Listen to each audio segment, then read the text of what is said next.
તો સૌથી પહેલી ટીપ મારી આપણા ઘરમાં જે વાટકા હોય છે એના માટેની છે। તો ઘણા બધા વાટકા આપણા એવા હોય છે કે જે એક સરખા હોય છે, એનું માપ જે હોય છે એક સરખું હોય છે। તો આપણે એ વાટકાને આવી રીતે ઉપરા ઉપરી મૂકી દઈએ તો ઘણી વખત એ એકદમ ટાઈટ ફિટ થઈ જતા હોય છે અને એના કારણે આપણે એને એકદમ સહેલાઈથી કાઢી નથી શકતા, એને નોખા પાડવામાં આપણને ખૂબ જ મુશ્કેલી પડે છે। તો આ જે વાટકા છે એને એકદમ ઇઝીલી નોખા પાડવા માટે આપણે શું કરવાનું છે કે આપણે કોઈ પણ જે આપણા ઘરમાં તેલ હોય છે ખાવાનું, એ આપણે લઈ લેવાનું છે અને એની જે કોર હોય છે ત્યાં આપણે આવી રીતે જે તેલ હોય છે એને લગાડી દેવાનું છે। પછી આપણે જે આ વાટકા હોય છે એને આપણે આવી રીતે નોખા પાડી લેવાના છે।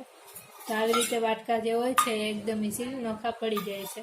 આવી જ રીતે જો તમારા ગ્લાસ હોય એ જોઈન્ટ થઈ ગયા હોય તો તમે એને પણ આવી રીતે તેલ લગાડીને નોખા પાડી શકો છો। તો આ જે ટીપ છે એ તમારા માટે ખૂબ યુઝફુલ છે। જ્યારે પણ આવી સમસ્યા તમારા ઘરમાં થાય ત્યારે આ જે ટીપ છે એને જરૂરથી યુઝ કરજો।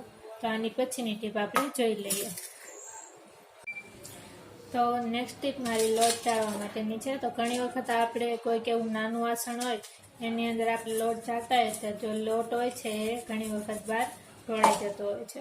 તો એવું ના થાય એના માટે આપણે શું કરવાનું કે આપણે સૌથી પહેલાં તો કોઈ પણ આપણા ઘરમાં જે વાટકી હોય છે વાટકી લઈ લેવાની છે અને એની અંદર આપણે જે લોટ હોય છે એને ભરી લેવાનો છે।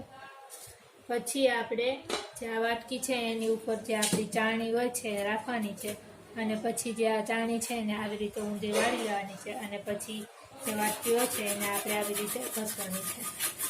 તો આવી રીતે કરવાથી શું થશે કે એકદમ ઇઝીલી જે લોટ હોય છે એ ચડાઈ જશે અને જો તમે નાના વાસણનો લોટ ચાળતા હશો તો લોટ બહાર પણ નહીં જાય। આવી જ રીતે તમે ગ્લાસની અંદર પણ લોટ નાખીને લોટને ચાળી શકો છો। તો આ જે ટીપ છે તમને કેવી લાગી મને કોમેન્ટમાં જરૂરથી જણાવજો। આની પછીની ટીપ આપણે જોઈ લઈએ।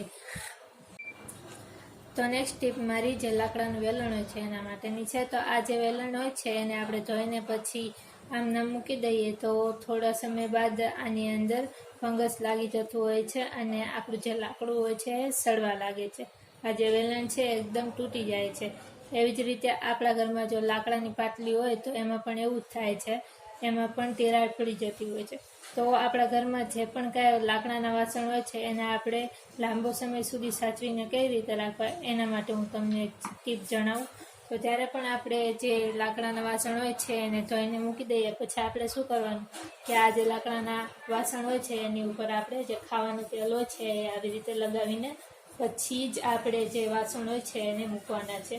તો તેલ લગાવવાથી શું થશે કે આ જે લાકડું હોય છે લાંબો સમય સુધી સારું રહેશે અને ક્યારેય સડશે પણ નહીં। તો આવી રીતે તમે જે તમારા ઘરના લાકડાના વાસણ હોય છે એને લાંબો સમય સુધી સેફ રાખી શકો છો।